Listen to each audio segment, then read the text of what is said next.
मालो नदी में नहा के हमर पड़ल बापे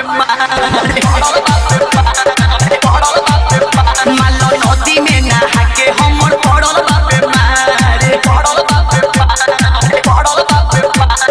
कैसन दोनी मोके दादा कैसन दोनी मोके दादा सोड़ल बासे मार मालो नदी में नहा के हमर पड़ल बापे मारे